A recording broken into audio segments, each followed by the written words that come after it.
If you've got a problem with your electrical system, there's a really good chance that it is because of a improperly sized or improperly installed fuse or breaker.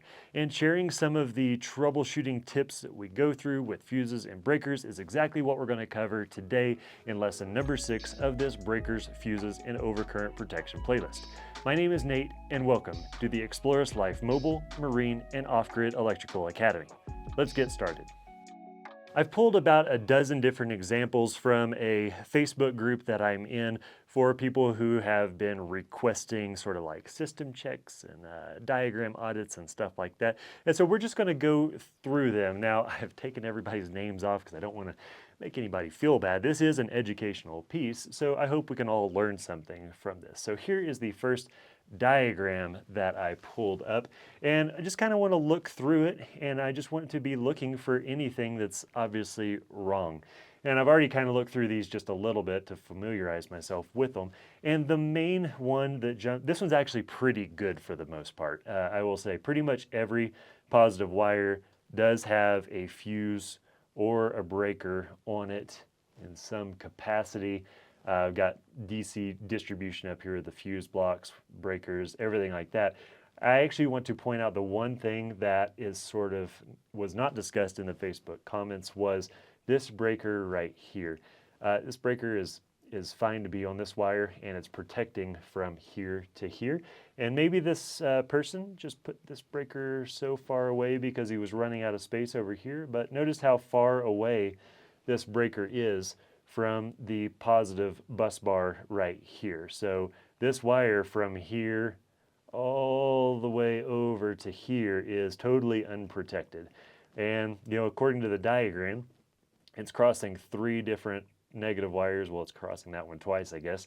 And so if any of those were to short circuit, we would hope that this fuse would blow, but that's a 300 amp fuse, according to their diagram. So it might not. So yeah, realistically, this breaker should be on the other end of this wire as close to this bus bar as possible. Now, from a fusing standpoint, I would much rather see a Victron Lynx distributor that has the fuses inside, or a Blue Sea safety hub, or a Tiger Expedition UFO 200, something that has all the fuses inside, because by the time you get this breaker, this switch, this breaker, and then this fuse, that's going to be, let's call it this big, whereas your Lynx distributor is like this big, UFO 200 is like this big, Blue Sea safety hub's a little smaller than that. So I would say that this particular system, could really benefit from a integrated bus bar fusing system like that. So this one here is a picture, less of a diagram, and this one is pretty good actually for the most part. We're using the Lynx distributor system, so everything coming out of here is fused. I'm seeing a MRBF terminal fuse here, and that's actually what I wanted to talk about on this one, because this fuse is protecting this wire, but it's sort of only protecting it on this side. It's basically not allowing this wire to go through a overcurrent or an overloading event because of things pulling too much from the Lynx distributor. But right here, unless there is another fuse on the battery, these two wires, if they were to short, this fuse wouldn't be able to protect that from a short circuit event. So I'd rather see this fuse actually installed on the batteries, which are, I'd imagine, behind that wall. So I'm not saying that this is for sure unprotected, because there could be a fuse on that end, but since I can't see it, I just thought it'd be a good example here. The other thing I wanted to bring up here is we've got this positive bus bar coming out of the Lynx distributor, and I really can't see if there are more wires coming off of it than just this single one that's coming to this DC to DC charger right here. And if that's all there is, that's fine, but this throws up a huge red flag for me, because it makes it an easy place for people to connect more positive wires that would then be fused only by the fuse that's in here. And if there were 2 chargers on this bus bar that were unfused, and there was a short circuit, you could have 50 amps from this Orion XS and 50 amps from the next Orion XS over, and those could both be feeding into that circuit for a combined total of 100 amps, which could rapidly combust. So those are the two considerations for this particular picture that I wanted to bring up. You know, realistically, this bus bar should go away, and this wire should just go right to that link, right to that Orion XS DC to DC charger. This particular system, it also uses the links distributor, so we know everything is fused coming out of it, and I'm pretty fine with all of that. I don't have any problems with any of that. The problem that we're having here is very similar to what we had in the last one, with this wire coming off the battery bank is unprotected. So this wire here looks like it loops down underneath behind the batteries somewhere, and then it comes up here, and it's kind of hard to see here, but there is a fuse right here. It looks like a big A&L fuse that's pretty much attached directly to the switch here. And so if there was a short circuit, you know, if these two wires were to rub together enough to where the insulation rubbed off of those, that would be a direct short where there's no protection, and that would melt and get very, very hot very, very quickly. So I would rather see this fuse over here be on this side. Now, ABYC actually says that if this were in a non-flammable wire loom kind of situation, the fuse distance from the positive terminal to the fuse could actually be, it's like 72 inches away. We'll try to find the code and overlay it right here. But you know, I think it's just so much easier. You've got some great space right there, so putting the fuse just right here is going to eliminate that problem and get rid of that consideration altogether.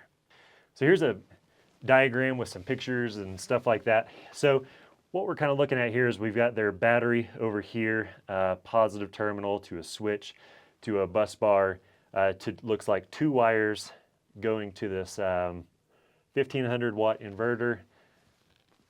Maybe they haven't considered fuses yet, but I would say the main problem with fusing here is that there isn't any at all. And so you would need, I would be putting a terminal fuse right here on this positive terminal right here. And then each of these wires going to this inverter should be fused. I would get rid of the dual wires there, because dual wires feeding a single load sort of gets complicated from that. But each wire, you know, the fuse protecting each wire, you have to do the calculation separately. So I just do one wire to that inverter. There's really no reason to do dual wires to a 1500 watt inverter. That's plenty small enough to handle with one single wire, given the wire is big enough, but that would need a fuse. I would get rid of both of these bus bars, and I would put in a system like the Victron Links distributor, or since this is a little bit smaller of a system, the Blue Sea Safety Hub would be a great alternative there for that. But yeah, this doesn't have any fuses, so it would need them. This particular system looks like this is the auxiliary battery bank. This one's kind of tricky, because this is the negative terminal, I think, and it looks like that's the positive terminal. This is the positive terminal, and this is the negative terminal of these batteries. And so we've got red wires just all over the place. And for me and my colorblind self, that's kind of hard to sort of see where everything is going. You know, that's not a fusing consideration necessarily, but you know, for negative wires, man, let's try to use black wire coming off of all of our negative terminals and red wire off of all of our positive terminals. It's going to make all this way easier, because at first glance, I thought this was the positive terminal, and I was like, well, there's no fuses on this. And then I got to looking, and I was like, well, there's actually a negative right there. Oh, wait, that's a red wire too. So that means that this is the positive, and oh, there's also no fuses there. There's only one fuse. This little block here, I think that's a mega fuse holder.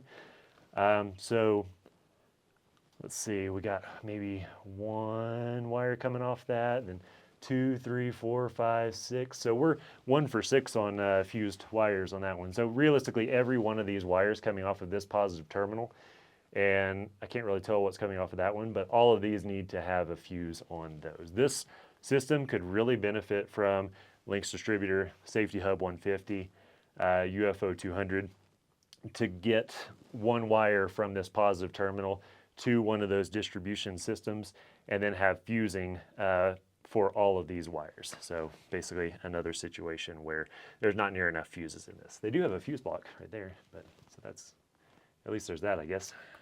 Okay, so this one, I wanted to bring this one up because this system looks like it's almost finished, and it's always fun to bring these up because they haven't totally finished their wire management. So I just want a little bit of shock factor on like, oh my gosh, these wires are going everywhere. I think this system's going to look really nice once everything is actually inside of the wire duct. And I just actually wanted to bring up sort of an interesting concept that they did on this one. So it looks like these wires coming from here are actually coming from the batteries. I think the batteries are probably behind this black wall that's over here going into the links distributor.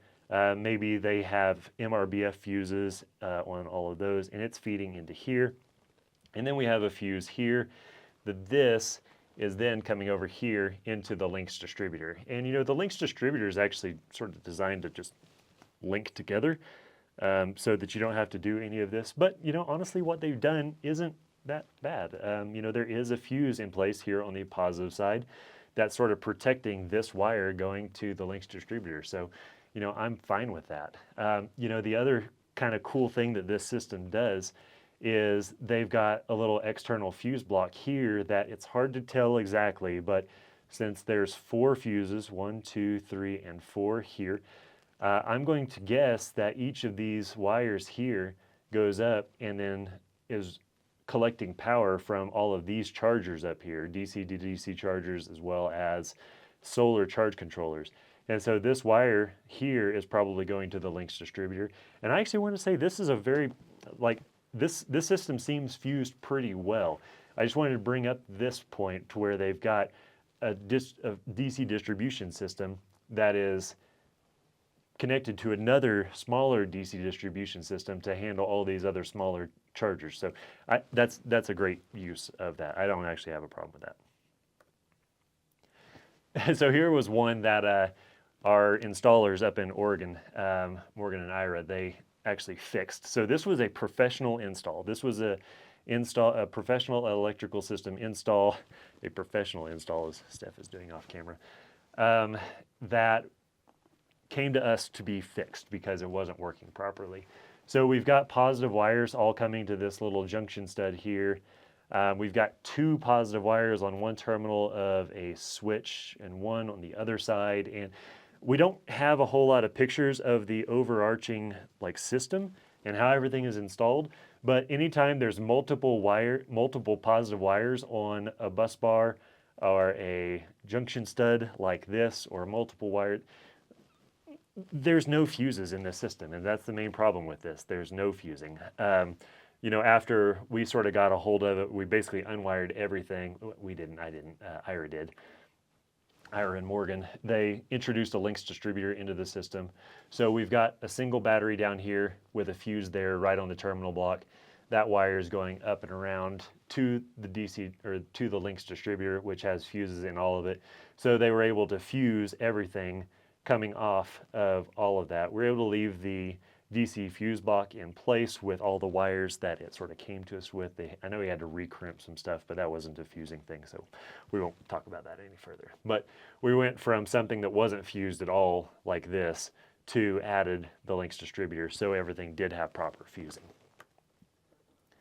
So here's another system that I pulled from that Facebook group. It looks like our battery is sitting up there, and then it's coming down into a fuse right here, to a switch, and then into a bus bar, an unfused bus bar right here. And at first glance, wires that look like this sort of give me pause. You know, I suspect this is probably the wire that came with the inverter. Might not have had crimpers or didn't have wire cutters or something, and so they just coiled it up and left it. But it looks like it connects just right to the bus bar without any kind of overcurrent protection, whether that be a breaker or a fuse in place here. This should be fused coming right off of that on the battery side. Up here, you know, this fuse looks like the main system fuse, and that positive wire goes way up over here into the back. I'd rather see this fuse to be back here. Yeah, it kind of gets inaccessible a little bit, but if this wire were to contact the negative wire or the chassis in a rub-through kind of situation, that's going to create a short that this fuse won't be able to help with. You know, off of that, Back to the positive bus bar, you know, there's a breaker there. There's a fuse there. It's a little, I'd rather see it down here. There's also a breaker there. So there, you know, we're at like what, 4 or 5 on breakers or fuses. I think, you know, except for this one, it's fine enough. But again, I always like to see a fused DC distribution system, links distributor, UFO 200, Blue Sea safety hub. That would clean up a lot of that wiring. And yeah, just cut that off and recrimp that so you don't have a little coil of wire there. Okay, to a diagram now. So I was talking to Steph before we started filming this, and this was an interesting one because this this picture Grace took, so was this one, and they just pulled those from our site. So they've they've seen our site, they've seen our electrical systems, but they decided to just use the pictures from it instead of using the full diagrams or full kits, and so now they're going to be having problems. So the problems that we're seeing, so we do have positives here to a switch to an A&L fuse, totally fine with that, there's no problem with that. That's feeding this positive bus bar, but then off of that positive bus bar, this wire is unfused, this wire is unfused, this wire is unfused. So you've got a 6-gauge stranded, as they specifically called out here, that is protected by a 400 amp fuse. In the event that this wire, and this positive wire and this negative wire rub together so much that the insulation sort of disintegrated there, you would have a direct short. And I don't think a 6-gauge wire is going to flow more than 400 amps. And so you're going to have a fire that starts right there. And so having terminal fuses on either of these, but you know, honestly, if you're on explorist.life's page already, like, you ought to just get our kits and diagrams and just call it a day, because, you know, we're priced the same as Amazon anyhow. That's going to prevent this problem and also kind of prevent you from having to make your own diagram. That's the biggest problem that I saw with this one, is just any kind of unfused loads. We have breakers over there. Maybe he was just using those for examples because they're not really connected to anything. We'll say that. Aside from that, do we have any DC to DC charging? We don't. Okay, so that's why we only have the 3. Okay, so here's another diagram that is somewhat based off of, yeah, our systems. That's pulled from our site. Both of those are. So right down here, we do have a terminal fuse connected to the positive terminal of this battery bank, which that's great. I think that's a great use for terminal fuses, but they have it specifically called out that that's a 400 amp fuse, and a 400 amp MRBF terminal fuse doesn't exist. So he's going to have a hard time finding that. 300 amps is the biggest that those come. So this should realistically be a 400 amp A&L or Class T fuse in that location. So that's sort of a, you know, something that most people wouldn't notice unless you start getting into what fuse sizes are actually available. But the one thing I wanted to specifically call out on this was we've got 2 Orion XS 1250 DC to DC chargers with their positive outputs both landing on a single fuse here. And so that's 4 gauge, 4 gauge. And aside from the fact that that's not going to fit on that terminal, we'll kind of ignore that part of it. The fuse won't protect both of those. So if there's a short circuit here, you know, this 125 amp fuse that's specifically called out, it would trip that fuse. And then if the engine's still running, if we had a short circuit right here, the power from this Orion, that 50 amps, is going to flow into that short, which there's no way to protect against that, like we've talked about in previous videos. But this second Orion is also going to come down here, power go this way. It's not going across that fuse, and then it's just going to go into that next wire lug and into that wire and to that wire. And then we've got 100 amps going into that short circuit that's right there. That's probably going to heat up, potentially start a fire, depending on where it is and what's around it. So both of these needs to land on their own space inside of the links distributor, or have some kind of external fusing outside of it. And in the explorist.life dual Orion XS wiring kits, that's how we do it. So we can keep just one links distributor, and then we have a fuse out here. So you have one wire going to 2 fuses, and then each one of these Orion XSs gets their own fused space. And so that would fix that problem. I think that was most of what I saw on that one. What he's got going on this side of it though, where it's getting the power, you see he's got the 60 amp breaker here to the positive of the chassis battery, 60 amp here to the positive of the chassis battery. That's perfect. That's exactly how that should work. I have no problems on that side of the system, on that side of those chargers. Another diagram here. We kind of got some pictures and some hand-drawn stuff. Batteries are down here. So we've got positive terminal, negative terminal, positive terminal, negative terminal, positive to positive, negative to negative, positive to here. We've got a 300 amp switch called out and then a 500 amp fuse. Man, that's a big fuse for a 3000 watt inverter. That's a little oversized. Probably, you know, I do get nervous whenever I see diagrams that have fuse sizes called out, but no wire sizes called out, because you have to know your wire size in order to know your fuse size. So I'm sort of going to ignore that for this particular thing, and we'll just assume that they have proper wire sizing in place, and we'll just sort of audit the fuses that are shown. So yeah, 500 amp fuse there. Also, this is a positive bus bar, so everything coming off of the positive bus bar should be fused. We've got a 40 amp fuse there to their fridge, 60 amp fuse to solar there. No fuse here to the DC to DC charger. Not sure how they're getting power to the DC to DC charger because it doesn't show the wiring to the chassis battery, but you would need a fuse on the chassis battery side of this circuit, as well as your fuse right there that's totally missing. I do have a fuse in line here. And so aside from a couple like missing fuses right there and this one up here, this is pretty close, but yeah, I would definitely want to see the wire sizes in conjunction with the fuse sizes, because those are directly related.